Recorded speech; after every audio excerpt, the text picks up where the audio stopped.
오늘의 본문 말씀은 에베소서입니다.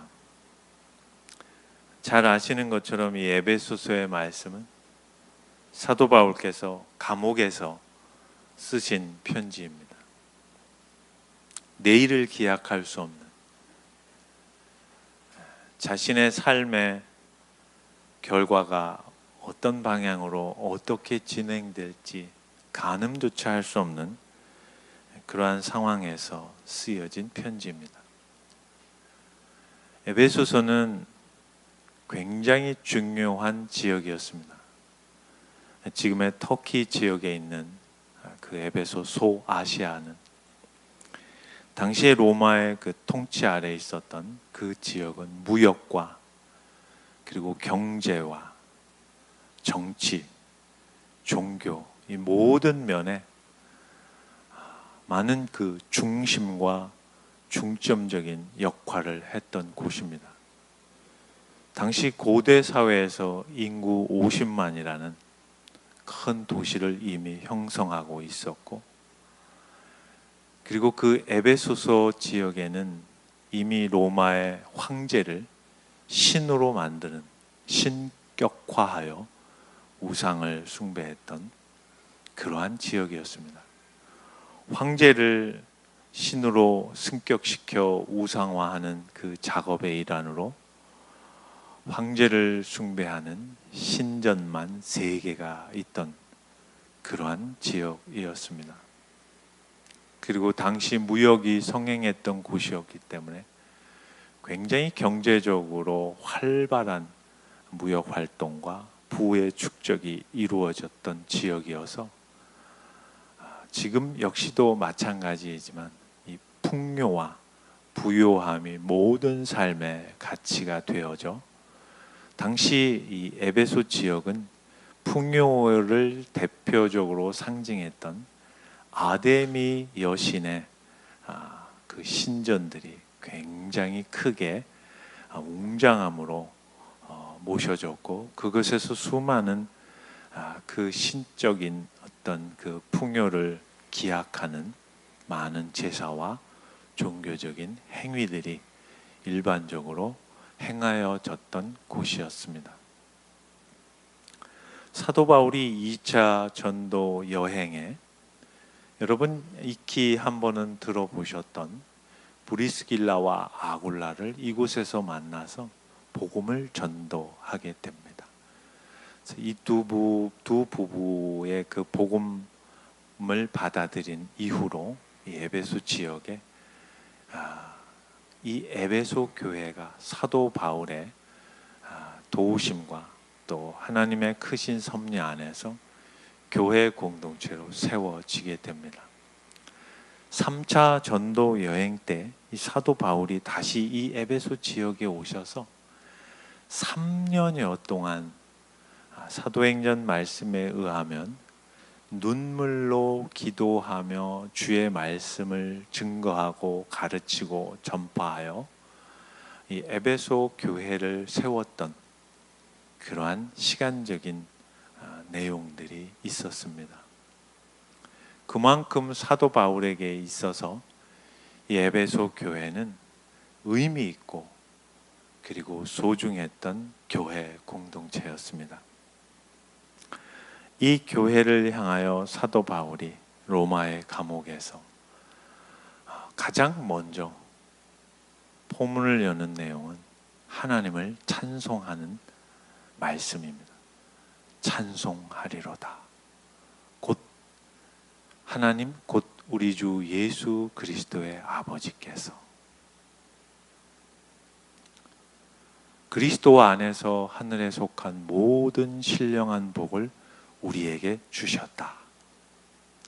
하나님의 자녀가 되어 하나님을 아버지로 부르고 그분을 찬양하고 그분을 경외할 수 있는 그 특권 속에는 이미 하늘에 속한 모든 신령한 복을 그리스도 안에서 우리에게 허락하셨다는 말씀입니다. 여러분 어떻습니까? 우리가 매 주일 하나님을 찬양하고 예배를 드리고 일상 속에서 주님을 나의 주 되심으로 고백하는 그 평범한 삶의 내용 속에서 그리스도 안에서 하늘에 속한 모든 신령한 복을 우리가 받았다는 것에 대하여 어떤 감흥이 있으십니까? 별로 없으실 겁니다. 제가 너무 지나친 그런 말씀을 드렸을까요? 오늘 사도 바울은 이어서 이렇게 말씀하고 있습니다. 창세전에 그리스도 안에서 우리를 택하셨다. 우리가 하나님의 자녀가 되었다는 것은 이미 이 세상이 만들어지기 전부터 하나님의 뜻과 그분의 의지와 목적 속에 담겨 있다는 것을 말씀하고 있습니다. 믿겨지십니까? 여러분 한 분의 그 영혼과 인격과 전생애가 그리스도 안에서 창세 전에 택함 받은 존재라는 것이 와 닿으십니까? 우리로 사랑 안에서 그 앞에 거룩하고 흠이 없게 하시려고 창조가 이루어지기 전에 우리를 하나님의 마음 가운데 두셔서 하나님의 자녀로 삼으셔서 그 자녀됨의 궁극적인 목적지는 하나님의 찬송과 영광과 거룩과 흠이 없는 존재로 세워지도록 하시겠다는 하나님의 의지의 말씀인 것입니다. 오늘 이 짧은 1장 3절에서 6절의 말씀은 우리의 모든 찬송의 내용은 성부 하나님의 창세 전에 그리스도 안에서 우리를 자녀 삼으신 그 택하심과 예수 그리스도 안에서 예정하셔서 그 그리스도를 통하여 우리를 자녀로 삼으신 것, 그 본질에 대한 그 내용을 우리가 하나님을 찬송하고 경외하는 궁극적인 이유와 당위성으로 말씀하고 있습니다. 이 말씀 앞에서 우리는 겸손해야 할 것입니다. 여러분 어떠십니까? 여러분의 삶 가운데 에베소서 1장의 소문을 여는 이 말씀이 여러분의 삶 가운데 진정으로 나의 주 되신 하나님을 찬양케 하고 감사케 하고 그리고 경외케 하는 고백의 진정한 내용으로 와 닿느냐는 문제입니다. 오늘 우리의 약점과 빈약함은 말씀을 알고는 있는데 그 말씀 속에서 하나님이 뜻하시고 계획하시고 목적하시고 의도하시는 그분의 의지는 우리의 삶의 생각과는 많은 괴리와 거리감이 있다는 것을 주목해야 할 것입니다. 이 말씀은 차분하게 들어야 할 것입니다. 이 말씀은 겸손하게 대해야 할 것입니다. 이 말씀 앞에 우리는 다시 우리의 자신을 돌아보아야 할 것입니다. 우리의 신분과 우리의 운명과 우리의 자녀됨이 이 세상의 유한한 사라질 것들과는 차원이 다른 그리스도 안에서 하늘에 속한 모든 신령한 복으로 이미 우리에게 채워졌다는 이 말씀 앞에 사실상 우리는 그 어떤 원망과 시비와 불평을 하나님께 드릴 수 없는 그러한 운명적인 실제의 하나님의 자녀가 되었다는 것에 대하여 겸손한 마음으로 이 말씀 앞에 서야 할 것입니다.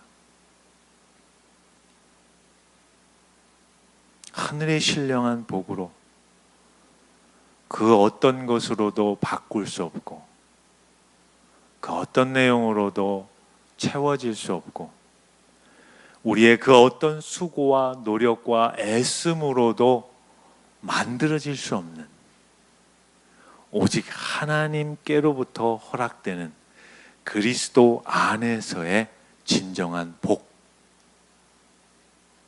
예수 그리스도 안에 있는 생명,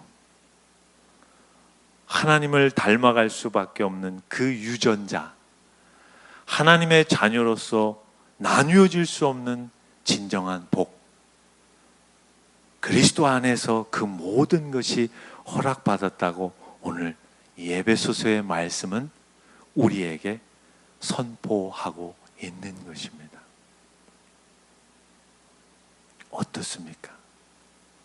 여러분의 오늘의 이 주일의 예배 가운데 이 말씀이 어떤 마음으로 와 닿고 있으십니까? 오늘 말씀은 계속 이렇게 이어집니다. 성부 하나님께서는 그 모든 의지와 목적을 그분의 기쁘신 뜻 가운데에서 행하셨다는 것입니다. 그 기쁘신 뜻대로 우리를 예정하사 예수 그리스도로 말미암아 자기의 아들들이 되게 하셨으니, 기쁘신 뜻이랍니다. 여러분 한 분 한 분의 그 삶이, 여러분 존재 자체가 하나님에게는 기쁘신 뜻 가운데 하나님의 자녀가 되었다는 것입니다. 이 내용 속에서 우리의 겸손함이 더 깊게 겸손함의 자리로 내려가야 할 이유가 있습니다.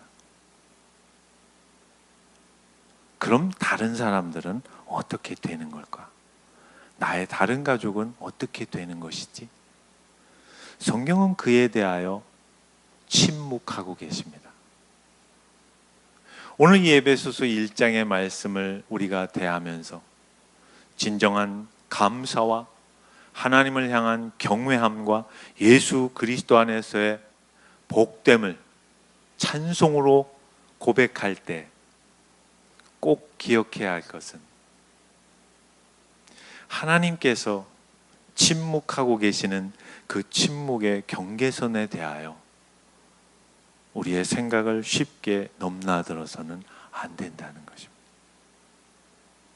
그 의미는 곧 우리가 예수 그리스도 안에서 하나님의 자녀된 그 놀라운 운명과 신분과 그 지위 속에서 우리가 하나님의 자녀다움으로 진정한 그분의 신령한 복을 누리는 자로서 하나님의 자녀가 된 그 은혜 안에서 어떤 삶을 살아가야 하는지 더 많은 고민과 생각과 한계를 느껴야 하는 것입니다. 그것이 오늘 이 에베소서 1장에 성부 하나님께서 성자 예수를 통하여 성령 하나님의 인치심으로 마무리 지시는 그 어떤 피조물보다도 존엄함으로 우리의 삶을 택하셔서 그분의 자녀로 부르셔서 그분의 모든 삶의 여정 가운데 나와 함께 하시겠다는 그 깊으신 의지 속에 우리는 진정으로 두렵고 떨림으로 우리의 삶의 자리에서 사도 바울의 외침을 귀 기울여야 할 것입니다. 찬송하리로다 하나님 곧 우리 주 예수 그리스도의 아버지께서. 우리 안에 찬양의 고백의 내용이 다 어디로 사라졌습니까?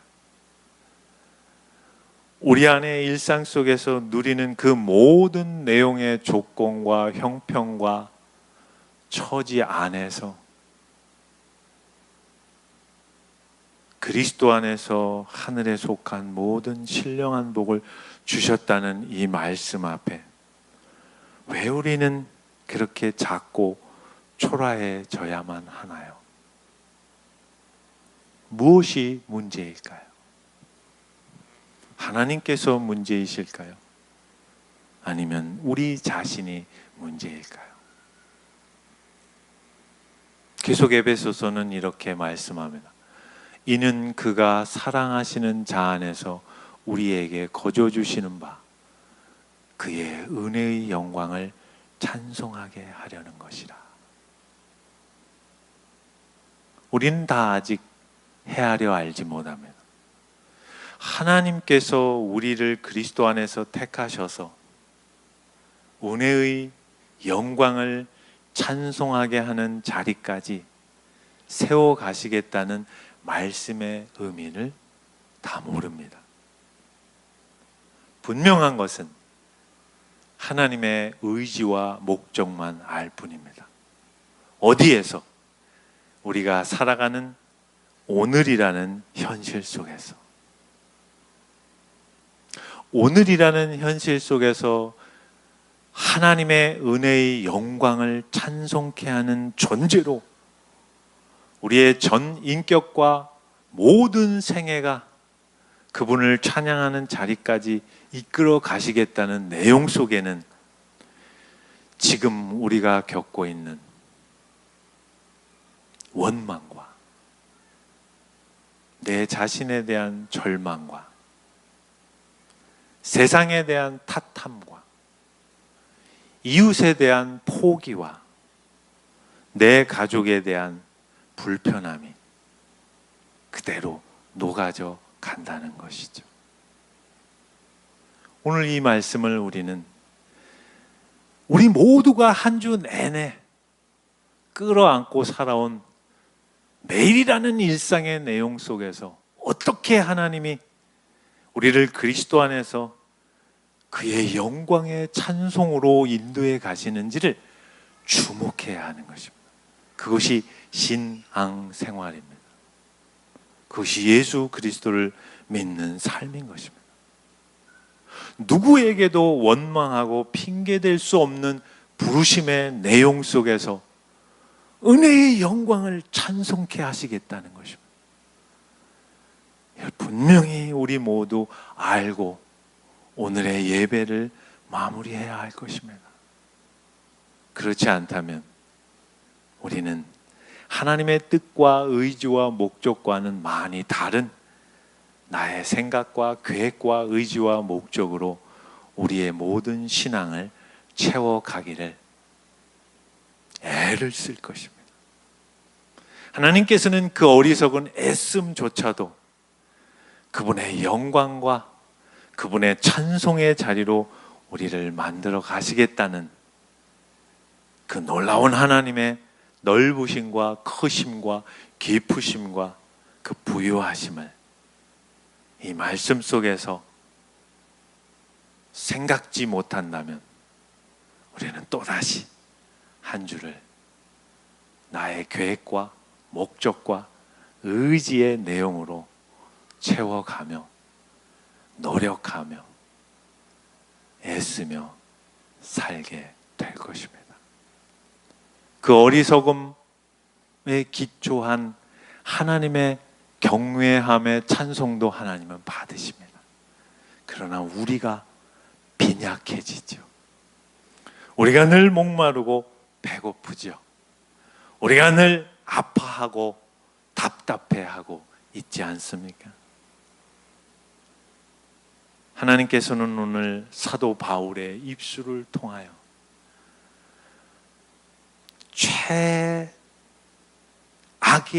현실 속에 놓여 계신 사도 바울이 어떻게 하나님을 경외하며 그분의 구원의 모든 계획과 섭리에 대하여 이 은혜의 영광을 찬송하게 하는 내용인지를 오늘을 살아가는 우리들에게까지 이 에베소서라는 계시의 말씀을 통하여 오늘도 살아 역사하고 있는 것입니다. 여러분, 이 말씀을 어떻게 받아들이고 돌아가시겠습니까? 우리에게는 앞서 말씀드린 것처럼 겸손함이 우선돼야 할 것입니다. 우리의 현실에서 하고 싶은 모든 내용의 아우성의 외침들을 거두어 드리십시오. 답답하지만, 속상하지만, 짜증이 충만하지만, 정말 이래도 되는 거야 라는 탄식이 쏟아져 나오지만, 이 말씀 앞에서 그 모든 우리의 문약하고 가난하고 결핍된 아우성들을 이 찬송시 앞에 다 거두어 드리십시오.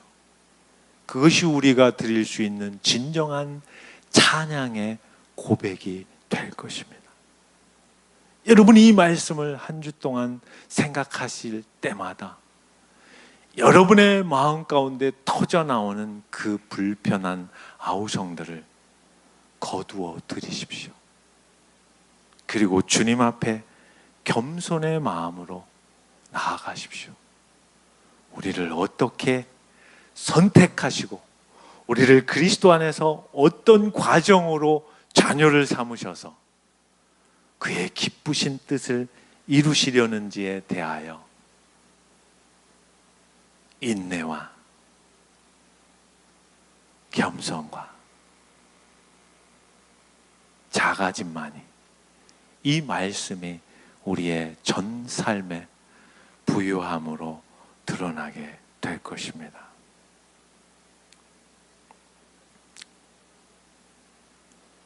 고린도전서 13장 4절은 이렇게 말씀하지요. 사랑은 오래 참고 사랑은 온유하며 시기하지 아니하며 사랑은 자랑하지 아니하고 교만하지 아니하며 무례히 행하지 아니하며 자기의 유익을 구하지 아니하며 성내지 아니하며 악한 것을 생각하지 아니하며 불의를 기뻐하지 아니하며 진리와 함께 기뻐하고 모든 것을 참으며 모든 것을 믿으며 모든 것을 바라며 모든 것을 견디느니라. 하나님의 의지를 담은 표현입니다. 우리의 삶에도 이 기쁘신 뜻 안에서 그가 사랑하시는 자 안에서 채워가야 할 진정한 믿음의 내용인 것입니다. 세상에 대하여 더 인내하십시오. 여러분의 배우자에 대하여 더 겸손하십시오. 보상을 바라는 것을 멈추십시오. 하늘의 신령한 복으로 채워진 존재가 살아가는 과정입니다. 우리가 걸어가야 할 진실의 삶입니다. 이렇게 살다 이렇게 끝난다고요? 그렇게 끝내십시오. 이미 우리 안에는 그리스도 안에서 허락해 주신 하늘의 신령한 모든 복이 충만해져 있는 존재들입니다. 이 의미를 우리의 현실의 삶에서 알지 못한다면 우리는 사도 바울이 고백한 찬송하리로다 하나님 곧 우리 주 아버지께서, 이 내용의 의미를 우리는 평생토록 배우고 또 배우고 또 배워가야 할 것입니다. 그것을 멈추시지 않는다는 의미가 그의 은혜의 영광에 찬송이 되게 하시겠다는 하나님의 말씀입니다. 그래서 사도 바울은 고린도전서 13장에서 사랑은, 하나님은 이렇게 우리를 향하여 감당하실 것인데, 그 모든 끝은 그분의 뜻과 의지와 목적과 계획과 기대 가운데 완전하게 이루어질 것입니다. 이것이 예수 그리스도를 믿는 하나님의 자녀된 신분이며, 그리고 내용이며 가야 할 과정입니다. 이제 여러분에게 이 말씀이 들려졌습니다. 저와 여러분 모두 한 주 동안 이 말씀 앞에서 어떻게 살아가야 하는지 경계하며, 두려워 떨며, 겸손하며, 진지하게, 그리고 정성을 다하여 살아가십시오. 기도드리겠습니다.